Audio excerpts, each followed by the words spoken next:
Okay. तो over thinking के हवाले से हमने 3 दिन बात करनी है, जिसमें हम पहले दिन आज बात करेंगे इसकी डिस्क्रिप्शन के ऊपर कि ओवर थिंकिंग कहते किसे हैं, इसकी सही डेफिनेशन क्या है, और हेल्दी थिंकिंग का ओवर थिंकिंग का क्या डिफरेंस है, और इसके क्या फैक्टर्स और काजेज़ हैं, क्या इफ़ेक्ट्स हैं इसके। तो आप में से कोई मुझे डिफ़ाइन कर सकता है कि ओवर थिंकिंग से हम क्या मतलब लेते हैं, क्योंकि आजकल तो ये बहुत कॉमन एक क्वेरी है जो मुझसे भी अक्सर जो है ना वो स्टूडेंट्स और क्लाइंट्स पूछते हैं कि ओवर थिंकिंग बहुत ज़्यादा होती है, तो इसका कोई इलाज बताएं, इसका क्या कर सकते हैं। तो आप में से कोई जवान जो इसका जवाब दे सके कि ओवर थिंकिंग वो क्या करते हैं कि इसको हम ओवर थिंकिंग कह सकते हैं। सर, किसी चीज के ऊपर बार बार परेशान होना, ये सोचना, और वो एक ही चीज के बारे में बार बार सोचते रहते हैं। ओके, इसके अलावा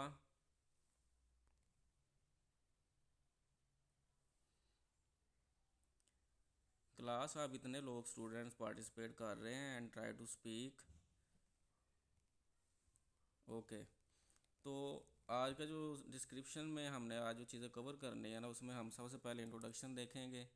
उसके बाद जो है थोड़ा सा हमने इसको टच करना है न्यूरो साइंस को, कि इसके हवाले से जो ब्रेन एरियाज़ हैं वो क्या कहते हैं, कौन से एरियाज़ इसमें इन्वॉल्व हैं।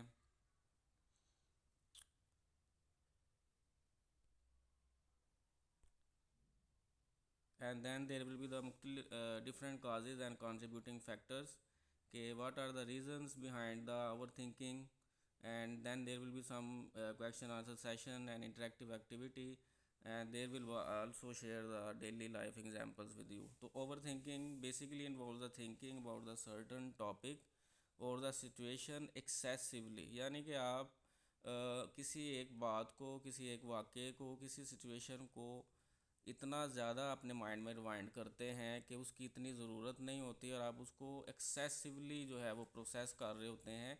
सादा अल्फाज में कहें तो आप ओवर प्रोसेस जब करते हैं ना किसी भी इंफॉर्मेशन को, जो आपकी सेंसेस के ज़रिए आपके ब्रेन तक पहुंची है, वो चाहे किसी की बात है, वो चाहे किसी की कोई भी चीज़ है जो आपको आपने अपने सेंसेस के ज़रिए ब्रेन तक पहुंचाई है, जब वो ब्रेन उसको ओवर एनालाइज करता है और ऐसी एनालिसिस करता है कि जिसका कोई रिज़ल्ट नहीं निकलता।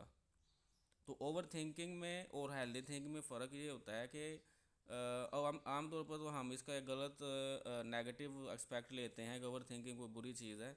ओवर थिंकिंग का हमें फ़ायदा भी है, ठीक है। ये सिर्फ हमारे लिए डेंजरस ही नहीं है, ये हमारे लिए बेनिफिशियल भी होती है। तो बेनिफिशियल किस तरह से होती है कि जब हम कोई भी प्रॉब्लमेटिक सिचुएशन में होते हैं ना, when we are facing any problem, किसी भी तरह की नेचर की प्रॉब्लम हो, तो उसके ऊपर हम अपना रैशनल माइंड यूज़ करते हैं, ठीक है। उसके ऊपर इंटेलिजेंस यूज़ करते हैं, डिसीजन मेकिंग पावर यूज़ करते हैं। तो उसके ऊपर हम थिंक करते हैं, उस इंफॉर्मेशन को प्रोसेस करते हैं, तो हम सोल्यूशन तक पहुंच पाते हैं।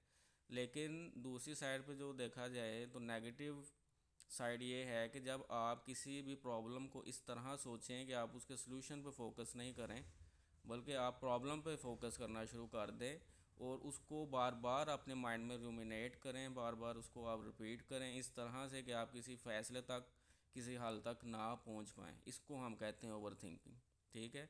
इसके आगे वैराइटीज़ भी हैं, हम आगे देखेंगे। तो सादा अल्फाज में over thinking involve the thinking about the certain situation और द टॉपिक एक्सेसिवली, बिकॉज आपको पता है इंग्लिश का एक जो प्रोवर्ब है कि excess of everything is bad. तो ज़रूरत से ज़्यादा सोचना, ऐसी चीज़ों को सोचना जिनको ज़्यादा सोचने की ज़रूरत नहीं है, रिज़ल्ट्स को ओवर जनरलाइज कर लेना। अगर आप किसी एक जगह पर फेल हुए हैं तो आप उसको ओवर जनरलाइज कर लें कि अब मैं किसी और जगह पास हो ही नहीं सकता, अब मेरे पास जो है वो इसका कोई ऑप्शन नहीं, अपॉर्चुनिटी नहीं है। देन सेकंड इज़ बेटा that is over thinking is excessive mental processing of thoughts, कि जो आपकी कोग्निशंस हैं बेसिकली, जो आपके थॉट्स प्रोसेसेस हैं वो बेसिकली इस तरह के प्रोग्राम हो जाते हैं विद टाइम, इस तरह से आपका ब्रेन वायर कर देता है साइनेप्सिस को, कि वो चीज़ें ऑटोमेटिकली फिर आपकी जो है ना वो एक हैबिट बन जाती हैं कि आप ओवर थिंक करें। ये हम आगे जाके इसके ऊपर बात करेंगे। And then there is that things these abnormalities lead to the stress anxiety and decision paralysis. तो इसमें एक टर्म यूज़ हुई है डिसीजन पैरालिसिस, इसका कोई बंदा मुझे डिफाइन कर सकता है, what is meant by that? Sir इसका ये मतलब है कि डिसीजन पैरालिसिस मींस कि आप डिसीजन लेने की आप में एबिलिटी नहीं, आप किसी चीज पे फॉर्म जजमेंट वगैरह नहीं कर सकते, आप नहीं कह सकते कि हाँ मैं अगर इस चीज को करता हूँ कि मैंने ये डिसाइड कर लिया, तो उससे इंसान के अपने दिमाग में आता रहता है नहीं ये ठीक नहीं है, हम्म। वो मतलब फ्लक्चुएट करती रहती है उसकी थॉट प्रोसेसेस। ये अच्छी कोशिश है, और इसका मतलब भी यही है। आपको पता है कि पैरालिसिस का मतलब क्या होता है? कि मफलूज हो जाना, ठीक है, कि unable to work. Decision paralysis का मतलब ये है कि आप जो ओवर थिंक करते हैं ना, जो वो इंसान, उनके पास एक प्रॉब्लम के लिए, सिचुएशन के लिए इतने ज़्यादा वो ओवर थिंक करते हैं कि उनके पास इतने ज़्यादा ऑप्शंस आ जाते हैं कि उनमें से किसी एक ऑप्शन को भी वो जो है पिक नहीं कर पाते। इतने ज़्यादा सॉल्यूशंस होने के बावजूद भी वो किसी एक सॉल्यूशन को पिक नहीं कर पाते, क्योंकि वो ओवर थिंक कर रहे होते हैं उस एक सॉल्यूशन को भी, कि ये कामयाब होगा या नहीं होगा, ना हुआ तो क्या होगा। यानी कि उनके पास डिसीजन होने के बावजूद भी जो उसको एग्जीक्यूट करने की जो एबिलिटी होती है वो ना होने के बराबर होती है, ठीक है। और वो फेलियर और परफेक्शनिज़म, इन चीज़ों की वजह से जो है वो हम आगे जाकर इनको देखेंगे कि क्यों ऐसे होता है। Thoughtful reflection can be beneficial, जैसे मैंने आपको पहले बताया कि आप कभी किसी टॉपिक पर, किसी सिचुएशन, किसी प्रॉब्लम पर इस तरह से सोचें, रिफ़्लेक्ट करें, इस तरह से उसके ऊपर थिंकिंग करें कि आप किसी सोल्यूशन की तरफ जा रहे हैं, वो आपके लिए बेनिफिशियल है। But overthinking becomes the counterproductive, leading to the stress, anxiety and impaired decision making, ठीक है। तो सादा अल्फाज में अगर हम बात करें, इसका खुलासा क्या है कि किसी भी प्रॉब्लम, किसी भी सिचुएशन, किसी भी बात को उसकी ज़रूरत से ज़्यादा सोचना, और उसको सोचने से आपके अंदर नेगेटिव एनर्जीज़ का पैदा होना, आपके अंदर कन्फ्यूजन्स का पैदा होना, आपके अंदर इनसर्टेनिटीज़ का पैदा होना, ठीक है। आपका माइंड जो है वो फॉग की तरफ जाना शुरू कर दे, माइंड क्लटरिंग हो जाए, तो ये चीज़ें आपके अंदर ओवर थिंकिंग में आती हैं। ये चीज़ें अगर देखी जाए ना, तो आजकल की जो जनरेशन है और जिस तरह से टेक्नोलॉजी का दौर है, ये प्रॉब्लम मैंने जितने भी लोगों को इस चीज़ के हवाले से देखा है सवाल करते, तो स्टूडेंट लेवल के लोग भी इन चीज़ों में फंसे हुए हैं।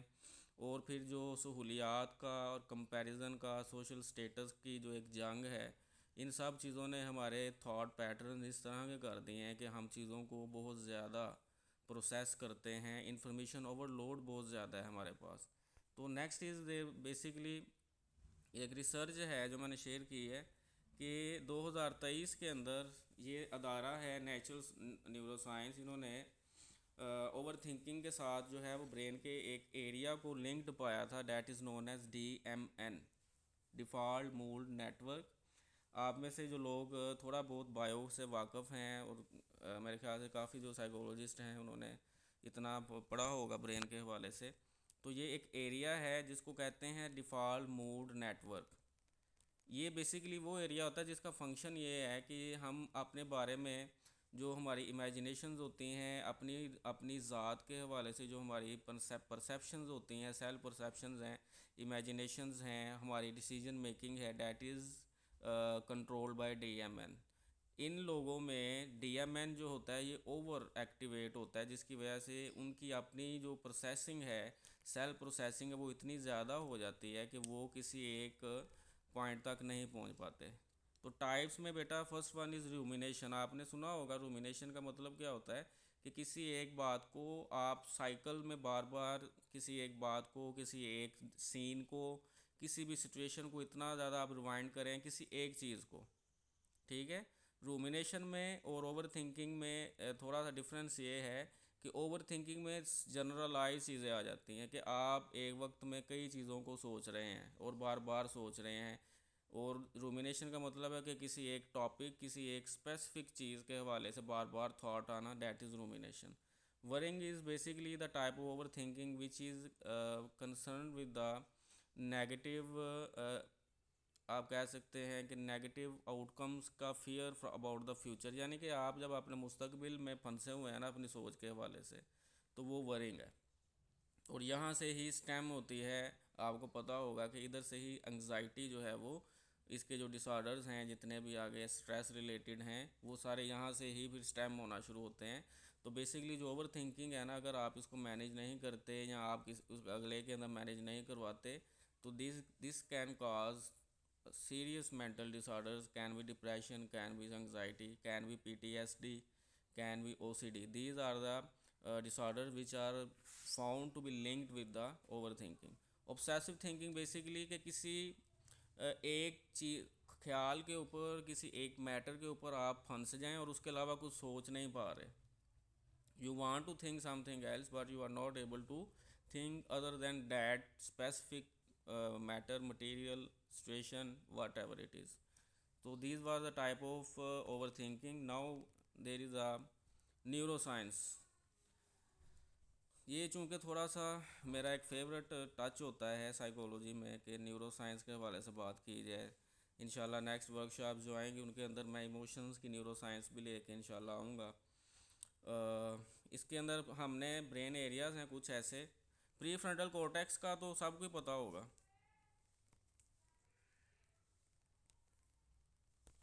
क्लास, हाँ, प्री फ्रंटल कॉर्टेक्स का जो मेन काम है, it is concern with the basically your high cognitive functions. High cognitive functions कौन कौन से हैं? रैशनल थिंकिंग है, डिसीजन मेकिंग है, इंटेलिजेंस है, रिफ्लेक्शंस है, ठीक है, अजम्पशंस है।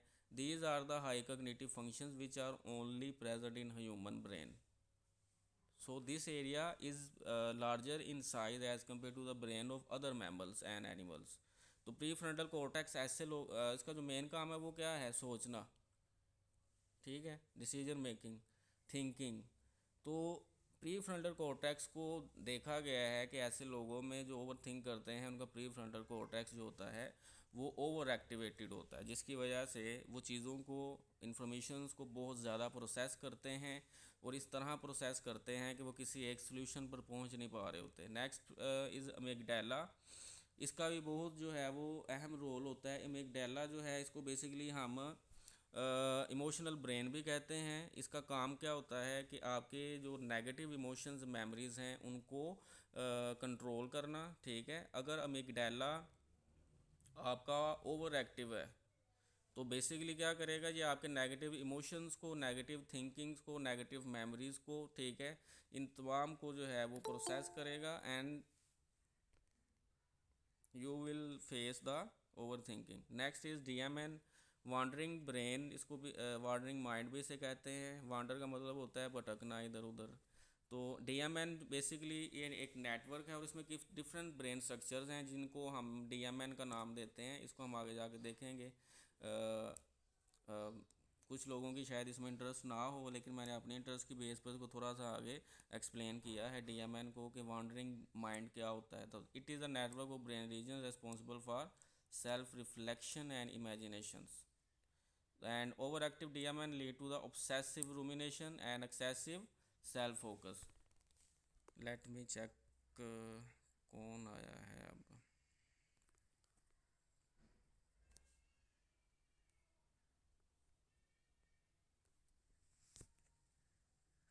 क्लास, एक मिनट मुझे ज़रा दें, मैं देख लूँ कौन है।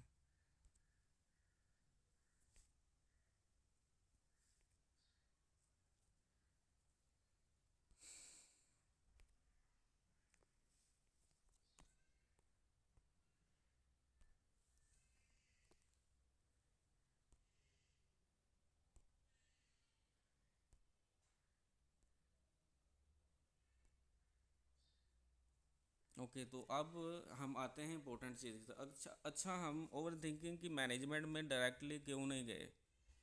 मैं आपको सीधा सीधा मैनेजमेंट भी बता सकता था कि इस तरह कर ले, ये टेक्निक्स हैं, इनका ये फ़ायदा है, इतना अरसा करें आप और आप ठीक हो जाएंगे या आप इसको कंट्रोल कर सकते हैं। मैंने डायरेक्टली मैनेजमेंट को चूज़ क्यों नहीं किया? देखें, अब बार बार इसको मैं पीछे करूँ। Can anybody answer about it, why I am not jumping to the management?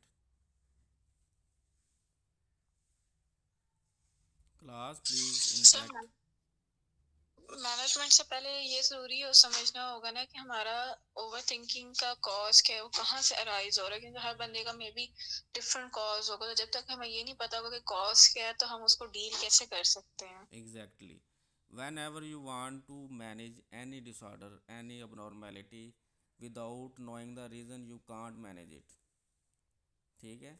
तो ओवर थिंकिंग जो है ये भी एक अकॉर्डिंग टू द आप कह सकते हैं कि जो अब लेटेस्ट लिटरेचर है, जो आप बुक्स छापी जाती हैं, उनके अंदर इसको बकायदा डिसऑर्डर डिक्लेयर किया गया ओवर थिंकिंग को। ठीक है।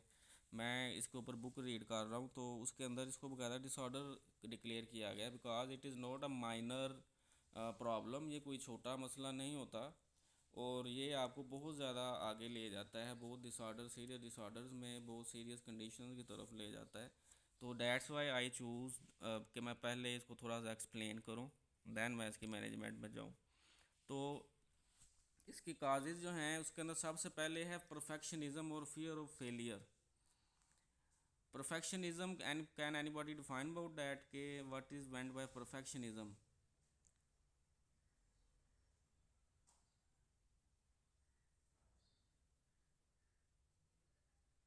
कोई मसला नहीं है, अगर आप लोग किसी में कोई गलत भी बता देगा तो कोई मसला नहीं है, सर आप लोग कंट्रीब्यूट तो करें ना, कि मुझे पता लगे कि सुन रहे हैं या फिर सिर्फ लगा के साइड पर रखा हुआ है। सर इसमें ये होता है ना कि बंदे को हर वक्त फिक्र होती है कि मैं हर चीज विदाउट एनी मिस्टेक करूं, बिल्कुल फ्लॉलेस हो यस, तो यानी कि एक ये जो लोग होते हैं इनको परफेक्ट चीज़ें देखने की आदत होती है कि हर चीज़ में परफेक्शनिज्म, परफेक्ट चाहते हैं कि अगर वो वैसी नहीं होगी ना तो मतलब वो नाकाम है। मतलब कि अगर वो ये कपड़े पहन के आएगा तो मुझे पसंद है, नहीं पहन के आएगा तो मैं उसकी तरफ देखना भी नहीं। यानी कि they want perfection in each and everything. And अगर देखा जाए ना तो ये सोच जो उनकी परफेक्शनिज्म होती है, ये कहाँ से आती है, ये कैसे पैदा होती है उनके अंदर? It comes from their childhood experiences. उनकी जो टॉयलेट ट्रेनिंग, आपको पता है कि साइमन फ्रायड ने इसके ऊपर बकायदा पूरी बात की हुई है। तो वो जो इसके अंदर साइकोसेक्सुअल स्टेजेस उसने दी थी, तो जो ओरल है, फिर एनल है, फिर फैलिक स्टेज है। फैलिक स्टेज वो होती है जिसमें बच्चा जो है वो टॉयलेट ट्रेनिंग की तरफ जाता है और उसको सेल्फ मैनेजमेंट जो है वो सिखाई जाती है। ऐसे बच्चे जिनको बहुत स्ट्रिक्टली हैंडल किया जाता है, उस वक्त बहुत मारपीट या बहुत ज़्यादा अब्यूज़ किया जाता है टॉयलेट ट्रेनिंग के अंदर, तो ऐसे बच्चे जो होते हैं ना वो ऐसी प्रॉब्लम्स का शिकार हो जाते हैं जो अडल्ट के अंदर जाकर ओवर थिंकिंग, परफेक्शनिज्म, ओसीडी, इस तरह की प्रॉब्लम के साथ वो लोग सामने आते हैं। अडल्ट, उनकी चाइल्डहुड हिस्ट्री इस तरह की होती है कि ये चीज़ें उन्होंने फेस की होती हैं पहले। तो इसकी एक बड़ी वजह जो ओवर थिंकिंग की है ना वो ये है कि परफेक्शनिज्म। जो भी बंदा इस तरह की सोच रखता है ना वो चीज़ों पर बहुत ज़्यादा सोचेगा। अगर मैंने पार्टी के लिए जाना है तो मैंने ये ड्रेस पहनना है, किस तरह का होना चाहिए, किस कलर का होना चाहिए, क्या फैब्रिक होना चाहिए। अगर ये नहीं होगा तो फिर अच्छा नहीं लगेगा, अगर ये होगा तो अच्छा लगेगा, अच्छा लगेगा तो आगे, मतलब ये एक पूरा एक वो एक सिनेरियो क्रिएट कर लेते हैं अपने पास। तो इस first reason is perfectionism. Second is low self esteem. Low self esteem means कि you are not considering and you are not self loving. आप अपने आप को इज़्ज़त नहीं दे रहे। ठीक है। आप अपने लिए ज़िंदगी नहीं जी रहे। ठीक है। आप अपनी परवाह नहीं कर रहे। आप पीपल प्लीज़र हैं, आप लोगों को खुश करने वाले हैं। उसके लिए बेशक आपका अपना नुकसान हो जाए, आपको उसकी परवाह नहीं होती। तो लो सेल्फ एस्टीम जो है ये एक डिसऑर्डर का एक आपको पता है कि सिम्टम भी, जिसको हम डिप्रेशन कहते हैं, कि इसमें इंसान जो है वो मायूस हो जाता है और अपने आप को बहुत ज़्यादा हकीर और छोटा समझता है और किसी की भी बात को वो ना नहीं बोल पाता, किसी की भी गलत बात पर वो असर्टिवली बता नहीं पाता कि आपकी बात बुरी लगी। यानी कि these persons are weak in their self esteems. So second reason is low self esteem. Negative self beliefs can trigger the cycle of self doubt and rumination. They always doubt their abilities, they doubt their personalities, and they never honor their skills. And this also comes from the bad parenting also, कि जिस बच्चे को अगर वालदैन appreciate नहीं करते, उसकी छोटी छोटी अचीवमेंट्स के ऊपर उसको जो है वो री नहीं किया जाता, उसको अप्रिशिएट नहीं किया जाता, ठीक है। तो ऐसे बच्चे जो होते हैं वो एहसास कमतरी में जाते हैं। ऐसे बच्चे जिनके सामने दूसरों की तारीफ़ की जाए, पेरेंट्स की आजकल ये बहुत आदत है कि वो अपने बच्चों की बजाय दूसरों की तारीफ़ करते हैं उनके सामने, तो ऐसे में वो बच्चा जो है वो साइकोलॉजिकली सेल्फ एस्टीम और इन चीज़ों के हवाले से प्रॉब्लम फेस करता है, जिसके ऊपर हमारी जो है वो इंशाल्लाह आगे सीरीज़ भी पूरी आएगी पेरेंटिंग के ऊपर। तो लो self esteem is a second reason about over thinking. And third one, if you are anxious, if you are being diagnosed with anxiety disorder, or you are diagnosed with a depression, major depression disorder, then you may have overthinking. And basically overthinking is faulty thought patterns. overthinking जो है ये आपकी आदत बनती कब है, जब आप चीज़ों पर सोचना शुरू करते हैं ना, तो आपको पता है कि आपका ब्रेन हर एक्टिविटी के लिए न्यूरॉन पाथवे यूज़ करता है। न्यूरॉन्स के पाथवेज बनते हैं हर एक काम को परफॉर्म करने के लिए। और आपको पता है कि आपके ब्रेन का हैबिट एरिया कौन सा है? Can anybody define, tell me about that area. जो आपकी हैबिट फॉर्मेशन में किसी भी तरह की हैबिट है, चाहे वो सोचने की है, चाहे वो करने की है, चाहे वो फिज़िकल एक्टिविटी की है, चाहे वो एडिक्शन की है, चाहे वो कोई भी है, जो आपकी हैबिट है, that is being formed in the brain centre known as any body. Basal ganglia. Yes, basal ganglia. ये basal ganglia is a part of your brain which automate the activities. जब तक वो ऑटोमेटिक नहीं हो जाता तब तक आपको कॉन्शियसली वो काम करना पड़ता है। आप चीज़ों पर कॉन्शियसली सोचते हैं। अब आप कोई भी कार, अगर फॉर एग्जांपल कार चलाना सीख रहे हैं, तो आप पहले कॉन्शियसली गियर शिफ्ट कर रहे हैं, कॉन्शियसली रेस, एक्सेलरेटर और ब्रेक दबा रहे हैं। जब ये सारे पाथवेज ऑटोमेटिक हो जाते हैं तो बेसल गैंग्लिया इनको ऑटोमेटिक कर देता है, आपको उस वक्त फिर सोचना नहीं पड़ता। इसी तरह जब कोई इंसान हर बात को बहुत ज़्यादा सोचता है तो ये उसके पाथवेज इस तरह से डेवलप हो जाते हैं कि ये उसकी एक हैबिट बन जाती है हर चीज़ पर बहुत ज़्यादा सोचना, जो उसकी फ़िज़िकल और मेंटल दोनों हेल्थ जो हैं उनको कह सकते हैं कि नुकसान में डाल देती है। इसको हम आगे जाके देखेंगे फैक्ट्स में। फाइंडिंग्स में बेटा क्या है कि हार्वर्ड यूनिवर्सिटी ने 2022 में रिसर्च की थी, और इसमें सोशल मीडिया का मैंने पॉइंट इसलिए ऐड किया है कि आजकल सोशल मीडिया का जिस तरह दौर है, सोशल एप्लीकेशन धड़ाधड़ लोग इस्तेमाल करते हैं, लेट नाइट 3-3 4-4 बजे तक यूज़ करते हैं, उसका उनको फ़ायदा नुकसान क्या हो रहा है? फिर हमें कहते हैं कि जी साइकोलॉजिस्ट करते क्या हैं, हमें फ़ायदा ही नहीं होता इनसे सेशन लेने का। तो basically according to the Harvard University, the persons the people who consume more than 3 hours of the social media daily experience the 40% increase in overthinking related stress. Everybody is hearing ना? सो तो नहीं गए? यही है sir. चलो समझ आ रही है ना, या ऊपर से तो नहीं गुजर रहा? आ रही है समझ। चले यस सर, आ रहा है सब कुछ इंशाल्लाह। चले ठीक हो गया। मुझे आपने सबूत देते रहना कि आप लोग जाग रहे हैं। तो रिसर्च फाइंडिंग में मैंने ये रिसर्च ऐड की है, तो आप इसे खुद अंदाज़ा लगा लें कि आप सब में से कौन बंदा कितने कितने घंटे इस्तेमाल करता है सोशल मीडिया को, और फिर आप खुद ही अंदाज़ा लगा लें कि आपको ओवर थिंकिंग होती है। हर इंसान को पता होता है ना कि वो ओवर थिंक करता है या नहीं करता, कितना करता है। तो मैं इसके अंदर इसलिए चीज़ें हाईलाइट कर रहा हूँ कि आपको भी उतना ही फ़ायदा हो जितना आपकी अपने कल को किसी क्लाइंट को आप गाइड करें तो आपको भी पता हो कि हमने क्या गाइडलाइंस जो हैं वो अगले को देनी है। नेक्स्ट इज़ बेटा the different factors. Basically, first one is cognitive distortions. Cognitive distortions basically are the faulty patterns of thinking. ये सोचने के वो गलत तरीके होते हैं।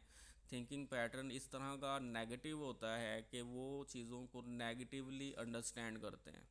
They don't see the positive side of the thing, but they always focus on the negative aspects of the situation, of the condition, of a talk, comment, feedback, everything.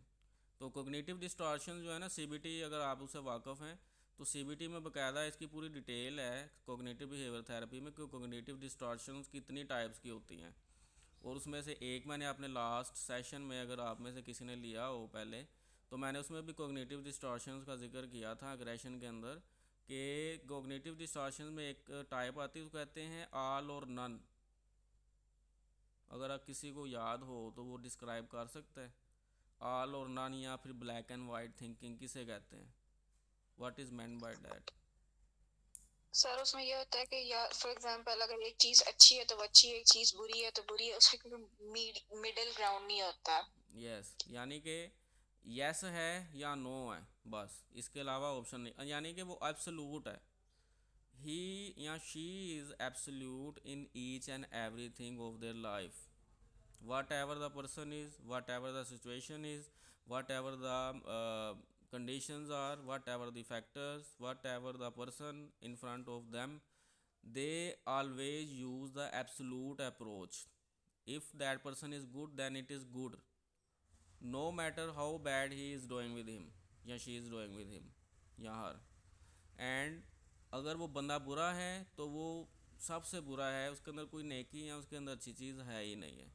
इसको हम कहते हैं ब्लैक एंड वाइट थिंकिंग, कि आप यहाँ black सोच रहे हैं अगर चीज़ के ऊपर, यहाँ उसको बिल्कुल ही वाइट कंसिडर कर रहे हैं। तो कोग्निटिव डिस्टॉर्शन जो है ना, ये आपकी कोग्निटिव फैक्टर्स के अंदर आती हैं कि आपकी कोग्निटिव डिस्टॉर्शंस भी आपकी ओवर थिंकिंग को जनरेट कर सकती हैं, करती भी हैं। And white thinking can lead to the persistent over analysis of the events. आप ओवर एनालिसिस करते हैं ना जब, और इस तरह का एनालिसिस करें कि आप सॉल्यूशंस की बजाय आप प्रॉब्लम फोकस हो जाएं, और सॉल्यूशंस अगर आप निकाल भी रहे हैं तो आप सॉल्यूशंस को सेकंड गैस कर लें। जब भी आप सेकंड गैस करते हैं ना अपने डिसीजंस को, तो आप वहाँ पर फंस जाते हैं, आप इस विशियस साइकिल में चले जाते हैं कि जिसमें आप फिर अपने डिसीजंस को, अपनी बातों को, चीज़ों को रूमिनेट करना शुरू कर देते हैं। सेकंड इज़ बेटा इमोशनल डिसरेगुलेशन। अगर आपकी इमोशनल आपकी रेगुलेशन नहीं है, आपके इमोशंस डिस्टर्ब हैं, रेगुलेट नहीं हैं, आप अपने इमोशंस को मैनेज करना नहीं जानते, if you are weak in the emotional intelligence, you know don't know how to manage the emotions, and that doesn't mean that you have to press your emotions, yeah, to avoid your emotions. You have to acknowledge them, acknowledge your emotion, whatever the emotion is, whatever the for example, it may be a aggression, it may be sadness, it may be guilt, it may be कह सकते हैं कि कोई भी इस तरह का emotion आ सकता है, एनवाई आ सकता है, किसी से आपको हसद हो रहा है, किसी से आपको गुस्सा आ रहा है, किसी पर आपको जो है वो नाराज़गी है, whatever the emotion is, acknowledge it that it is present. Whenever you acknowledge the emotion, its intensity decrease. और इसके उल्ट अगर आप क्या करते हैं, if you avoid the emotion, if you try to press the emotion, its intensity will be increase, and this is known as spring effect of the emotions. Whenever for example, if you are constantly pushing the spring downward, then what will happen, pressure will be developed in that spring, and then that spring will be pop up with a great effort, with a great reaction. इसी तरह emotions को के साथ होता है कि जब आप उनको दबाते जाते हैं, गुस्सा आया तो उसको दबाते जा रहे हैं, उसको जो है वो आप पीते जा रहे हैं, कोई बात किसी की बुरी लग गई है तो आप उसको पीते जा रहे हैं, तो एकदम से फिर वो जो है ना एक वोल्केनो की तरह जब वो फटता है ना, तो फिर वो more than the normal reaction होता है। ठीक है, तो इमोशनल डिसरेगुलेशन में आपको इमोशंस को रेगुलेट करना पड़ता है। डीबीटी जो है बेसिकली उसके अंदर भी इसकी पूरी गाइडलाइंस हैं, इमोशंस को रेगुलेट कैसे कर सकते हैं। The when the individual struggle to manage the intense emotions, they may resort to overthinking. Intense emotions कौन से हो सकते हैं, सैडनेस हो सकती है, इसी तरह आप कह सकते हैं कि हैप्पीनेस हो सकती है। ठीक है, excess happiness, you know that is also the sign of some abnormality that is being observed in bipolar also. And then any intense emotion that can lead to overthinking as a way to gain the control. अब यहाँ पर जो लफ्ज़ आया ना control का, कुछ लोगों की आदत होती है कि वो हर बात को, हर चीज़ को, हर सिचुएशन को, हर इंसान को ना अपने मुताबिक कंट्रोल करना चाह रहे होते हैं, और इसी दौड़ के अंदर वो चीज़ों पर इतना ओवर थिंक करते हैं कि उनकी अपनी फिज़िकल और मेंटल हेल्थ जो होती है वो डिस्टर्ब होना शुरू हो जाती है, और वो इमोशनल डिस्ट्रेस का शिकार होते हैं। Next is social media and information overload. Social factors के अंदर मैंने आपसे पहले भी ये शेयर किया कि अगर आप 3 घंटे या 3 घंटे से ज़्यादा 4 5 6 घंटे, अब तो मोर देन 10 आवर्स जो है लोगों के गुजरते हैं सोशल मीडिया पर, तो फिर आप ये चीज़ भूल जाए कि आप ओवर थिंक ना करेंगे। क्योंकि जब आप सोशल मीडिया यूज़ कर रहे हैं तो आप लोगों का सोशल स्टेटस देख रहे हैं, आपके पास एक कह सकते हैं कि प्लेंटी ऑफ इंफॉर्मेशन ब्रेन में आ रही है, तो ब्रेन उसको कहाँ डालेगा, उसने कहीं ना कहीं तो उसको डालना है ना। तो वो क्या करता है, फिर चीज़ों पर ओवर प्रोसेस करता है, ओवर एनालाइज करता है। अगर कंपैरिजन आप किसी मिलियनियर को देख रहे हैं कि फ़लाँ यूट्यूबर उसने इतने पैसे कमा लिए, उसने इस तरह वो मशहूर हो गया, तो आप अपने साथ कंपेयर कर रहे होते हैं, तो वो आप क्या करेंगे, then you will be go down into overthinking. आप अपने आप को अंडर एस्टिमेट करना शुरू कर देते हैं, और इस तरह से ये प्रॉब्लम्स यहाँ से स्टेम होती हैं। Harvard university in 2022 indicated that individual spending over 3 hours a day, ये मैं पहले आपसे शेयर कर लिया है। नेक्स्ट इज़ बेसिकली, चलो भाई, कोग्निटिव डिस्टॉर्शंस हो गई हैं। Okay, societal pressures and comparison, ये मैंने अभी आपसे बात की है कि हमारे कल्चर के अंदर, हमारी सिटिंग और इन्वायरमेंट के अंदर, जहाँ पर भी आप देखेंगे ना कि जहाँ पर पेरेंट्स बहुत ज़्यादा कंपेयर करते हैं बच्चों को, जहाँ पर आप बहुत ज़्यादा कंपेयर करते हैं अपने आप को अपने रिलेटिव्स के साथ या अपने फ्रेंड्स के साथ कि वो इतना कामयाब हो गया, मैं अभी इतना नहीं हो पाया, वो इतना कमा रहा है, मैं इतना नहीं कमा पा रहा, या उसके इतने नंबर आ गए हैं, मेरे इतने नहीं आए, वो इतना कम पढ़ता है, मैं इतना ज़्यादा पढ़ता हूँ। तो ये जो कंपैरिजन होता है ना, ये आपको जो है ना वो फंसा देता है, ठीक है।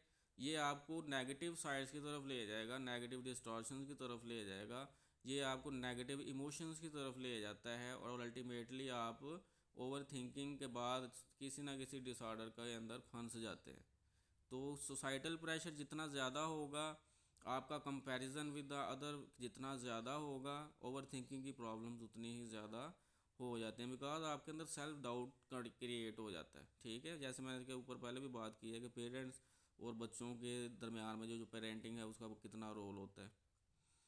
न्यूरोलॉजिकल फैक्टर्स में जैसे मैंने पहले भी इसकी न्यूरोसाइंस की बात की, तो इसमें P F C, prefrontal cortex, amygdala and hyperactivity in DMN, ये एरियाज़ हैं जो कि ब्रेन में हमें नज़र आते हैं ओवर एक्टिव ऐसे लोगों के अंदर। और अच्छा, इसके अंदर ये होता है कि hippocampus you know well that is the memory area. वैसे तो दूसरे एरियाज़ के अंदर भी मेमोरी का काम होता है, लेकिन जो चीफ और मेन जो है ज़्यादा जो इस्तेमाल होता है वो हिपोकैम्पस है। जो लोग ओवर थिंक करते हैं ना, उनका हिपोकैम्पस देखा गया है कि that becomes decrease in size, उसका जो वॉल्यूम है वो कम हो जाता है, ठीक है। तो ऐसे लोगों में फिर मेमोरी प्रॉब्लम्स, ठीक है, और मूड प्रॉब्लम्स होना, इस तरह के अमिगडाला का ओवरशूट होकर नेगेटिव इमोशंस क्रिएट करना।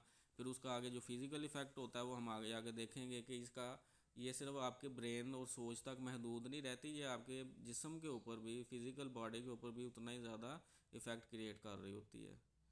सो नेक्स्ट इज़ बेटा, इसके अंदर फैक्टर्स में जैसे मैंने शुरू में बात की थी, लाइफ एक्सपीरियंसेस एंड कंडीशनिंग, और इसके अंदर जो सबसे इम्पोर्टेंट पीरियड आपकी लाइफ का होता है वो होता है childhood. Early life experiences specially those involving the criticism from the parents, from the friends, from the social circle, और facing any physical trauma, emotional trauma, parents की कोई आपस में झड़प हो गई, पेरेंट्स आपस में लड़े, तो ये बच्चों के लिए तो ट्रॉमा ही है, क्योंकि वो उस वक्त लर्निंग और डेवलपिंग फेज़ के अंदर होते हैं। और आपको पता है कि जो सब कॉन्शियस माइंड होता है वो बच्चों का कितना ज़्यादा एक्टिवेट होता है, और ये वो ब्रेन माइंड का पार्ट, वो माइंड का पार्ट है कि जो इन्फॉर्मेशंस को रिजेक्ट नहीं करता और फ़ौरन एक्सेप्ट करता है। तो वो माँ बाप के लिए हो सकता है कि एक नॉर्मल सी लड़ाई हो, लेकिन बच्चे के लिए वो किसी ट्रॉमा से कम नहीं हो सकती, ठीक है। तो दीज आर द थिंग्स। ये अब कौन आ गया है? अच्छा, इसमें कोई ऐसा बंदा भी आ गया है जिसने पे नहीं था किया, मुझे लग रहा है कि आप में से किसी ने कोई आगे शेयर तो नहीं की है वो लिंक। क्लास अगर आप ऐसा करेंगे तो फिर ये तो नाइंसाफ़ी है ना। वो सुन रहे हो? सर शेयर नहीं किया। चलें ठीक है। ओके, तो हम कहाँ पे थे कि लाइफ एक्सपीरियंसेस, ऐसे लोग जो आपको कहें कि हमें ओवर थिंकिंग होती है, आप उसके ऊपर लाजमी थिंक करें कि इस बंदे की चाइल्डहुड को एक्सप्लोर करें। ठीक है, उसके पेरेंटिंग रिलेशनशिप्स को एक्सप्लोर करें कि उसके वालदैन के साथ कैसे रिलेशनशिप्स रहे हैं, अब कैसे हैं, उनके घर का इन्वायरमेंट कैसा है। ठीक है, तो ये वो चीज़ें होती हैं जो आपको बहुत क्लू देती हैं। अगर आपको कोई बंदा कह रहा है मैं ओवर थिंक कर रहा हूँ, आप उसको कहें कि आप इसके ऊपर ये कर लें, तो डैट विल नॉट वर्क। जब तक आप उसकी रूट काज को नहीं पहुंचेंगे कि इसको ओवर थिंकिंग होती किस वजह से है, तब तक आप उसको किसी एक मेथड के ज़रिए ट्रीट मैनेज नहीं कर सकते। ये आपके लिए भी उतनी मुफीद है जितनी किसी और के लिए होगी। तो अगर आपको ओवर थिंकिंग होती है तो आप इन चीज़ों को खुद रिलेट कर सकते हैं अपने साथ। तो चाइल्डहुड एक्सपीरियंसेस जो हैं, ट्रामा हो सकता है, बैड इन्वायरमेंट हो सकती है, बैड पेरेंटिंग हो सकती है, can set the stage for overthinking pattern in later life. Negative feedback in formative years, for example शुरू के 5 साल 10 साल, जो 7 साल तक की उम्र होती है बच्चा, उस वक्त आपको पता है कि ब्रेन की डेवलपमेंट हो रही होती है। 3 साल तक बच्चे का जो ब्रेन है 80% तक डेवलप कर लेता है। तो जो वालदैन बच्चों पर अपना हुक्म और अपना बड़ापन दिखाने के लिए बड़ा रौब झाड़ते हैं इस उम्र के अंदर, और उसको मार पीट या डराना इस तरह से हैंडल करते हैं, उनको ये नहीं पता होता कि वो अपने बच्चे की साइकोलॉजिकल हेल्थ के साथ कितना खेल रहे हैं। तो इसलिए इस्लाम के अंदर भी वेल के पता है, आपको पता होगा कि 7 साल तक जो है वो माँ जो है, जो वालदैन है, वो बच्चे को अपने साथ रखें, अपने ये बिल्कुल उतना प्यार मोहब्बत दें जितना वो दे सकते हैं, क्योंकि ये वो स्टेज होती है जिसमें उस बच्चे की पूरी शख्सियत, पर्सनैलिटी, उसकी साइकोलॉजी सारी डेवलप होनी है। इस दौरान अगर आपने कोई गड़बड़ की है तो फिर उसका लाइफ लॉन्ग रिज़ल्ट होता है। फिर आप चीज़ों को कल को फेस करते हैं, और अगर आपकी विल पावर स्ट्रॉन्ग नहीं थी तो आपको कोई बड़ा नुकसान भी हो सकता है अगर आप उसको मैनेज नहीं करते। तो it can lead to chronic self doubt, it can ingrained habit of over analysing, because आपके थॉट पैटर्न इस तरह के डेवलप हो जाते हैं कि आप फिर अपनी हल्की से हल्की बात को, हर मामले को, हर चीज़ को ओवर एनालाइज करते हैं, ओवर थिंक करते हैं। स्ट्रेसफुल लाइफ इवेंट्स कंटिन्यूड के, जैसे इसमें आपकी चाइल्डहुड एक्सपीरियंसेस हो सकते हैं, एडल्ट लाइफ के अंदर कोई स्ट्रेसफुल लाइफ इवेंट आ सकता है, जैसे कि जॉब लॉस है, इसी तरह रिलेशनशिप के इश्यूज़ हैं, can trigger the over thinking as individual attempt to predict and control the future outcomes. अपने आप को सेव करने के लिए जो आपका ब्रेन है फिर ओवर थिंकिंग करता है ताकि वो अपने आपको नुकसान से बचा सके। इफ़ेक्ट्स बेटा हम आगे देखेंगे नेक्स्ट के काजेज़ के बाद इफ़ेक्ट्स क्या क्या होते हैं। तो मेंटल इफ़ेक्ट्स में क्या होगा कि आप किसी मेंटल इलनेस का शिकार हो सकते हैं। You can be you can be suffer from the anxiety या stress related disorder, can be OCD, obsessive compulsive disorder can be, और it can be MDD, major depression disorder, depressive disorder हो सकता है। इसी तरह फोबिया हो सकता है। इसी तरह जो है वो जैसे पीटीएसडी हो सकता है। तो जब आप ओवर थिंकिंग को मैनेज नहीं करते तो आपका फिज़िकल के साथ साथ जो साइकोलॉजिकल हेल्थ है वो भी डिस्टर्ब होती है, and you can be suffer from this problems. तो persistent rumination is a known risk factor for developing the anxiety and depressive disorders. तो ये मूड डिसऑर्डर्स जो हैं और स्ट्रेस रिलेटेड डिसऑर्डर्स जो हैं, ये बहुत ज़्यादा गहरा ताल्लुक़ रखते हैं आपके थॉट पैटर्न्स के साथ। और इसमें मैं आपको एक बोनस पे बता देता हूँ कि आपकी अपने साथ जैसी टॉक है ना, द सेल्फ टॉक जो आपकी अपने साथ है, इसका बड़ा अहम रोल होता है आपके बिहेवियर्स के अंदर, आपकी फ़िज़िकल और मेंटल हेल्थ के अंदर। अगर आप अपने साथ नेगेटिव सेल्फ टॉक करने वाले बंदे हैं ना, तो आप अपनी ज़िंदगी में कोई अच्छाई की उम्मीद नहीं रखें।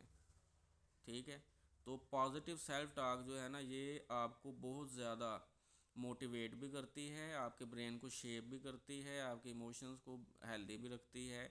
बहुत सी चीज़ें हैं जो पॉजिटिव सेल्फ टॉक के साथ रिलेटेड होती हैं।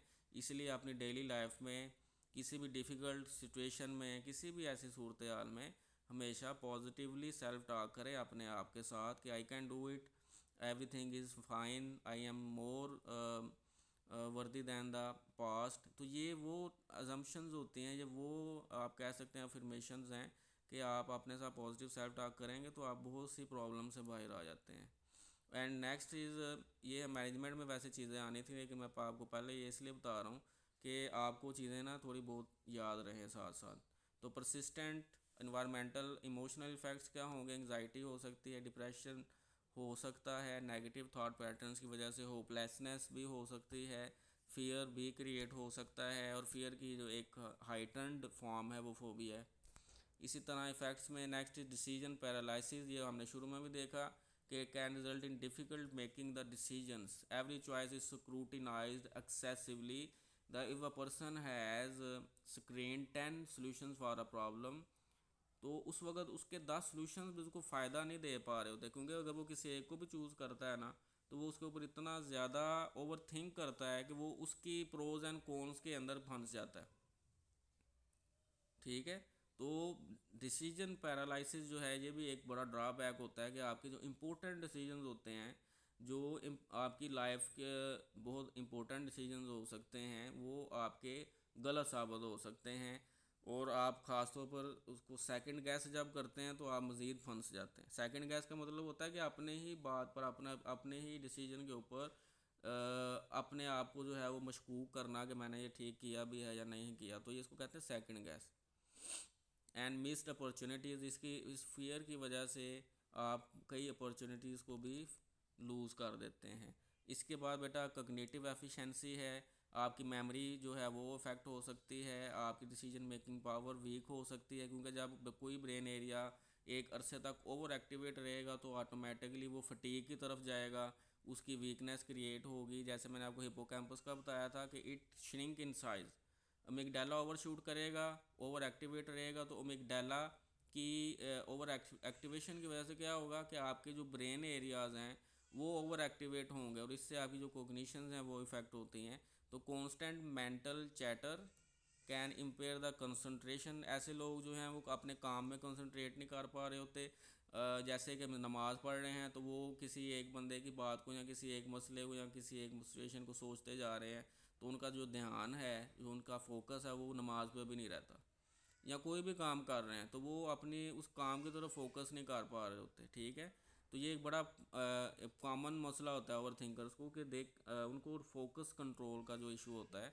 इसके लिए हम आगे मैनेजमेंट में जब जाएंगे तो देखेंगे कि हम इसको कैसे बेहतर कर सकते हैं। Leading to the decrease productivity and difficulty in focus on task. And next is basically latest research sites में मैंने ऐड किया DMN, जो 2023 में इसको देखा गया कि DMN जो है इसको ओवर एक्टिवेट पाया गया ऐसे लोगों में जो ओवर थिंक करते हैं। अच्छा, अब इसमें मैंने ना कुछ ब्रेन एरियाज़ हाईलाइट किए हुए हैं, और एट द एंड मैंने ना एक पिक्चर भी ब्रेन की अंदर इसलिए इंक्लूड किया कि आपको मैं एरियाज़ जो है वो कोशिश करूँगा कि आपको दिखा पाऊँ। मीडियल प्री फ्रंटल कोर्टेक्स का जो मीडियल पार्ट है वो सिंगुलेट गायरस यानी सिंगुलेट कोर्टेक्स, ये आपके जो एमिगडाला है इसकी टिप पर जो है वो ये एरिया मौजूद होता है। लेटरल टेम्पोरल कोर्टेक्स का लेटरल पार्ट, इसी तरह पैराइटल कोर्टेक्स का मीडियल पार्ट, इसी तरह हिपोकैम्पस का लोअर पार्ट है पैरा हिपोकैम्पस, ये DMN है। और बेसिकली ये एरियाज़ आपकी पर्सनैलिटी को, सेल्फ जजमेंट को, सेल्फ परसेप्शंस को, इमेजिनेशंस को, आपकी ऑटोबायोग्राफी इंफॉर्मेशन को, कि आपको अपने बारे से हर चीज़ पता होती है, इसको हम कहते हैं कि these are control by the DMN। Social media impact, जैसे मैंने आपको शुरू में भी बताया कि सोशल मीडिया जो है इसकी जितनी ज़्यादा कोई बंदा कंजम्पशन करता है वो उतना ही ज़्यादा ओवर थिंकर होगा, और इसके लिए डिजिटल डिटॉक्स स्ट्रैटेजीज़ जो हैं वो इस्तेमाल करनी पड़ेंगी, करनी चाहिए, ताकि वो बंदा या वो शख्स जो है वो जो ओवर थिंकर जो है वो इससे इस अपने आप को मैनेज कर सके। स्लीप एंड ओवर थिंकिंग की बात करें तो इसको बड़ा देखा गया है कि ओवर थिंकर जो होते हैं वो ये बड़ा कंप्लेन करते हैं कि उनको रात नींद नहीं आती, वो चीज़ों पर मुसलसल सोचते रहते हैं। दिन टाइम तो उनका गुजारा हो जाता है कि वो काम में बिज़ी होते हैं, लेकिन रात को जब वो लेटते हैं, when they use their bed, तो कांस्टेंट रूमिनेशन होती है दिन की। ठीक है, तो इसको भी इंशाल्लाह हम आगे देखेंगे कि हम इस प्रॉब्लम को कैसे मैनेज कर सकते हैं। तो ओवर थिंकर जो होते हैं उनकी स्लीप पैटर्न्स बहुत ज़्यादा डिस्टर्ब होते हैं। स्ट्रेस हार्मोन ऐसे लोगों में, stress hormone you know well, cortisol जो मेन हार्मोन है जो कि सिम्पैथेटिक नर्वस सिस्टम की एक्टिवेशन से बनता है। तो एड्रिनल ग्लैंड, अमिगडाला, थैलेमस और हाइपोथैलेमस, आपको इन सब के नाम पता होंगे। तो बेसिकली बेटा ये ना HPA एक्सिस होता है आपकी बॉडी में, हाइपोथैलेमस, पिट्यूटरी, एड्रिनल एक्सिस, ये स्ट्रेस को ऑपरेट करता है और ऐसे लोगों में HPA जो है वो ओवर एक्टिवेट होता है कि आपको पता होगा कि आपका जो ब्रेन है ना वो फॉल्स थ्रेट को और रियल थ्रेट को डिफरेंशिएट नहीं कर सकता। अगर आपको किसी एक सिचुएशन में कोई नुकसान हुआ है ना, तो उसी तरह की सिचुएशन अगर आपको सामने दोबारा आई है तो आपको भी नुकसान ना भी हुआ होगा तो आपके अंदर HPA एक्टिवेट हो जाएगा। ठीक है, तो आपका जो ब्रेन है उसकी एबिलिटी क्या है कि ये इमेजिनेशंस में और रियलिटीज़ में, यानी फैंटेसी और रियलिटी में फ़र्क नहीं कर सकता। ठीक है, तो ये इसलिए मैं आपको बता रहा हूँ कि आप अपनी इमेजिनेशंस को, विजुअलाइजेशंस को, इनको यूज़ करें, इनको पॉजिटिव बनाकर अपने आप को विजुअलाइज करें जैसा आप खुद को देखना चाहते हैं। आपका ब्रेन उनको रियलिटी ही लेता है और उसके अंदर जो इफ़ेक्ट क्रिएट होता है वो वही होता है जो आप रियलिटी में उस शख्स या उस सिचुएशन में लेंगे। तो कार्टिसोल लेवल ऐसी सिचुएशन में, ऐसे लोगों में, ओवर थिंकर्स के अंदर ज़्यादा एक्टिवेट रहता है। कार्टिसोल जब आपके ब्लड में रन करेगा तो आपकी पूरी बॉडी के सिस्टम को ओवर एक्टिवेट कर देगा, सांस तेज़ हो जाएगा, इसी तरह दिल की धड़कन तेज़ हो जाएगी, शुगर लेवल ब्लड का इंक्रीज़ हो जाएगा, blood supply to the muscles increase हो जाएगी, वाइटल ऑर्गन्स की तरफ ब्लड ज़्यादा जाएगा। ठीक है, तो ये स्ट्रेस हार्मोन्स और कोग्निटिव फंक्शंस जो हैं इनके अंदर ये बड़ा अहम रोल होता है। कोग्निटिव फंक्शंस आपके बेसिकली फिर क्या होंगे, डिस्टर्ब ही होंगे और कम ही होंगे। High levels of cortisol due to the chronic overthinking can affect your cognitive performance and brain structures over the time। ये मैंने इसके अंदर एक ब्रेन जो है वो स्ट्रक्चर को बड़ा छांट कर मैंने डायग्राम को डाला है। इसमें आपको बेसल गैंग्लिया भी नज़र आ रहा होगा जो कि आपका हैबिट सेंटर है। उसके बाद आपको पाराइटल लोब भी नज़र आ रही है जो कि बेसिकली आपकी ब्रेन का रूफ पार्ट है, जो आपकी ब्रेन की छत है, that is basically the parietal lobe. और इसके अंदर आपने देखा था कि पाराइटल का लेटरल पार्ट है जो कि इसको कंट्रोल करता है, DMN जिसको हम कहते हैं। कार्पस क्लोसम है, थैलेमस है, हाइपोथैलेमस है, अमिगडाला आपको नज़र आ रहा होगा। उसके बाद टेम्पोरल लोब है, सेरेब्रोस्पाइनल फ्लूइड। तो इसमें जो आपकी काम की चीज़ें हैं ना वो क्या है, हाइपोथैलेमस है जो कि थैलेमस से नीचे है, अमिगडाला जो कि थैलेमस हाइपोथैलेमस से नीचे उसकी टिप के ऊपर मौजूद है। इसके अंदर सिंगुलेट गायरस भी होगा, ये देखें आपको नज़र आ रहा होगा सेरिब्रम के नीचे। This is basically the cingulate gyrus, cingulate cortex. तो ये वो एरियाज़ हैं जो DMN में आते हैं और ये एरियाज़ आपकी सेल्फ इमेज के साथ लिंक होते हैं और इन्हीं की ओवर एक्टिवेशन जो होती है वो आपको ओवर थिंकिंग की तरफ लेके जाती है। तो आज के दिन में जो हमने कवर किया था वो इसकी basically general description, what is basically meant by the over thinking, what are the different factors and what are the different effects of the over thinking. So इनको बताने का मकसद क्या है कि आपको पता हो कि भाई मेरे अंदर अगर ओवर थिंकिंग हो रही है तो उसकी क्या रीज़न है, काजेज़ क्या हैं। ठीक है, और अगर किसी और में हो रही हैं तो उस क्लाइंट से पूछा जाए, उसको जो है वो स्क्रीन किया जाए, उसकी जो है वो डिटेल हिस्ट्री ली जाए कि उसको ओवर थिंकिंग क्यों होती है और वो किस तरह से इन चीज़ों से बाहर आ सकता है। तो आई होप कि आपको कुछ समझ आया होगा।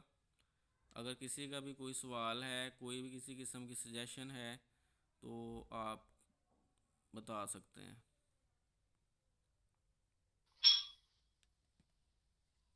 जी सर।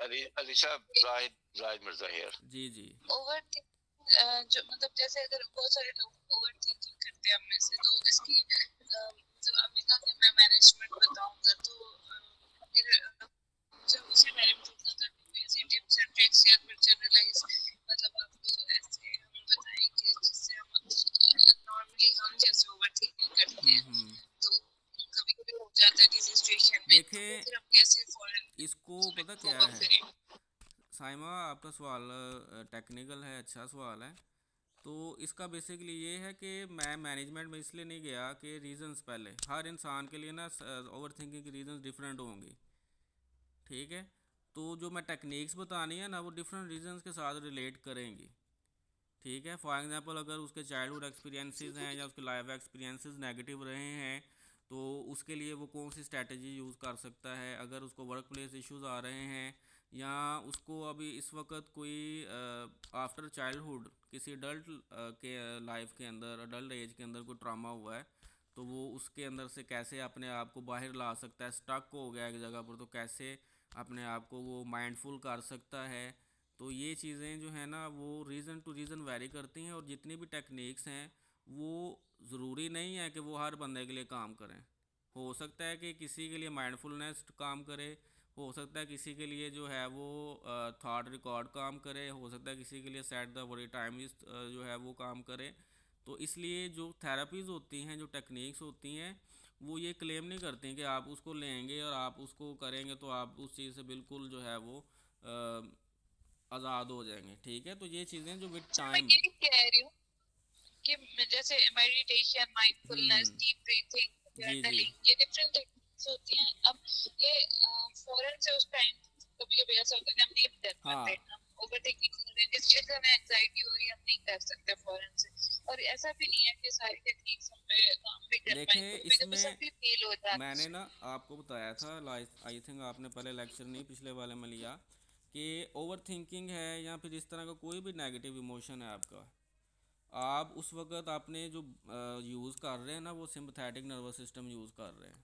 ठीक है, उसको आप कह सकते हैं कि रैपिडली फ़ौरन से डीएक्टिवेट करने का तरीका और फ़ौरन से पैरासिम्पथेटिक को एक्टिवेट करने का तरीका है माइंडफुलनेस।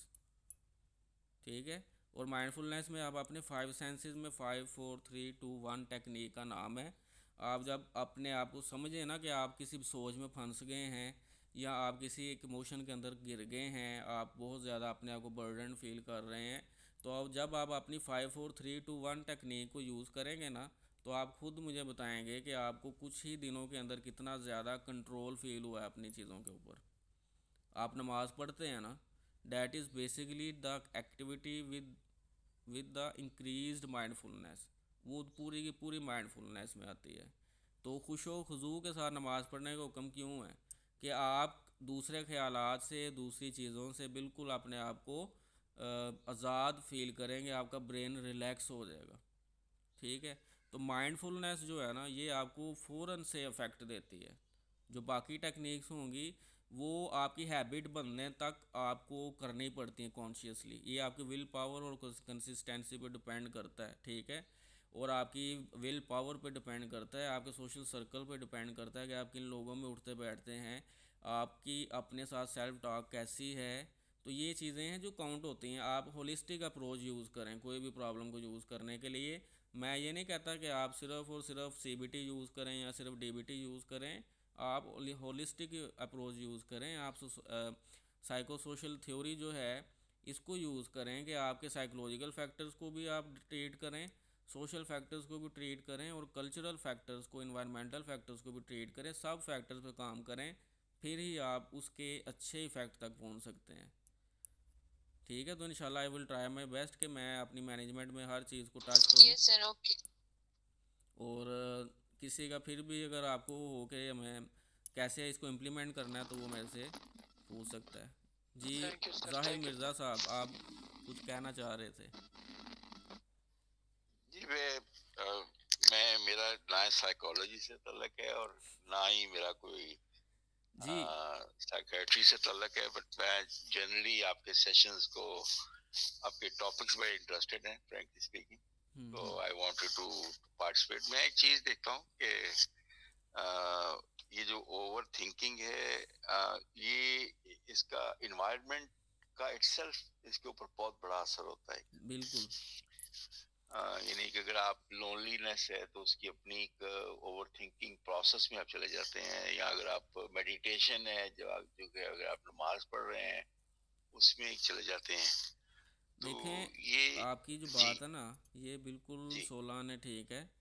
और जी, आप जैसे बात कर रहे हैं ना सोशल सर्कल की, तो हम्म, इंट्रोवर्ट वो लोग होते हैं, आपने पढ़ा पढ़ा होगा, इंट्रोवर्ट जो बहुत ज़्यादा जी, जो है ना जी, अपने आप में रहते हैं। तो उन लोगों में देखा गया है कि वो सोशल बहुत ज़्यादा एक्टिवेट नहीं होते, एक्टिव नहीं होते। तो वो अपने ही सोच में और अपने ही ज़ात के अंदर जो है ना वो सोचते रहते हैं, ओवर थिंकिंग पर्सनैलिटीज़ के अंदर भी आ जाती है। तो कई ऐसी पर्सनैलिटीज़ भी हैं जो ओवर थिंक करती हैं, लेकिन आपको पता है कि साइकोलॉजी इसको रिगार्ड भी करती है। क्या रिगार्ड करती है कि अगर आपने अपनी किसी प्रॉब्लम्स या किसी भी चीज़ के ऊपर मशवरा लेना है ना, तो आप ऐसे हम्म, शख्स से लें कि जो इंट्रोवर्ट है, अच्छा अच्छा। क्योंकि वो हर एक्सपेक्ट के ऊपर सोचेगा, ओवर थिंक करेगा, ओवर एनालाइज करेगा, फिर आपको सोल्यूशन बताएगा। यानी आप कह रहे हैं कि ओवर थिंकिंग तो एक हाँ, पॉजिटिव ओवर चीज थिंकिंग है और ऐसे पॉजिटिव बंदे भी। के लिए। आप इसको नेगेटिव यूज़ करेंगे तो आपको नेगेटिव फ़ायदा रिजल्ट हाँ, देगा, ठीक है। हाँ, पॉजिटिव जी यूज़ जी। करेंगे ना तो आपको पॉजिटिव देगा। ये आपके यानी ऊपर कि है कि आप फोकस किस पे करते हैं। एक बंदा काउंसलिंग और मेंटरिंग कर रहा है और या रिसर्च कर रहा है, उसकी ओवर थिंकिंग जो है वो पॉजिटिव मैटर में शामिल ज़ाहिर बात है, क्योंकि वो किसी नॉलेज को गेन कर रहा है ना, किसी रिजल्ट को, किसी एक्सपीरियंस को गेन कर रहा है, और पॉजिटिव को जो है वो गेन कर रहा है। अगर तो वो है। नेगेटिवली अफेक्ट कर रही हैं चीज़ें उसे, तो फिर तो वो उसके लिए फ़ायदेमंद नहीं है ना। शुक्रिया आपका क्लैरिटी देने का, बहुत बहुत शुक्रिया आपका। जी। और कोई, और किसी का सवाल या कोई भी सजेशन कि आपको कैसा लगा आज का लेक्चर, कुछ समझ आया, कुछ इजाफा हुआ आपकी नॉलेज में। माशाल्लाह बहुत कुछ, माशाल्लाह सर आज बहुत कुछ सीखा। इंशाल्लाह मजीद भी सीखेंगे इंशाल्लाह। जी, बहुत शुक्रिया, जज़ाकल्ला। जी, और कोई, बाकी सबको समझ आ गई है? कोई बंदा, कोई भी मेंबर जो कोई फीडबैक देना चाहे, it can be more better. जी सर, बहुत ज़्यादा अच्छा लेक्चर था और मतलब अच्छे से हम लोग समझ पाए कि अच्छा ये ओवर थिंकिंग के पीछे कॉजेज़ क्या हो सकती हैं, और इंशाल्लाह मैनेजमेंट को भी इसी तरह अच्छे से सीखेंगे। जी अली साहब आपने ये जो आपने 5 4 3 2 1 की बात की है टर्म की, ये भी आप नेक्स्ट टाइम कल के दिन में या जी परसों के दिन में आप एक्सप्लेन जी, कीजिएगा मैंने तो अभी अच्छा इसको लगेगा। ना अभी सिर्फ टच किया है, आपका जी जी जहन जी। तैयार किया है अभी सिर्फ मैंने, ठीक है। थैंक यू हाँ जी, थैंक यू इसको मैंने थैंक यू एक्सप्लेन करना है, मैनेजमेंट में सारी चीज़ें आएंगी। थैंक यू थैंक जी यू। जी बेटा, जी क्लास ओवर, ठीक हो गया। चले इंशाल्लाह मिलते हैं कल के सेशन में, और अपनी फ़ीडबैक्स जो हैं वो ग्रुप में लाजमी शेयर करिएगा, ये मेरे लिए बहुत ज़्यादा मोटिवेटिंग होती हैं। और I am trying my best कि मैं अपने जो सेशंस और वेबिनार्स हैं उनके टॉपिक्स जो हैं वो ऐसे लेकर आऊँ कि जो साइकोलॉजी से ना ही भी ताल्लुक़ रखते हैं ना, वो भी उससे फ़ायदा उठा सकें, और जो जनरल पब्लिक है उसके अंदर इसकी अवेयरनेस उतनी ज़्यादा हो सके। साइकोलॉजिस्ट तो फ़ायदा उठाएंगे ही, लेकिन आम लोग जो हैं उनसे भी, उनको भी फ़ायदा हो सके। तो इंशाल्लाह अपना ख्याल रखिएगा। अल्लाह हाफिज़। शुक्रिया बहुत बहुत शुक्रिया। अल्लाह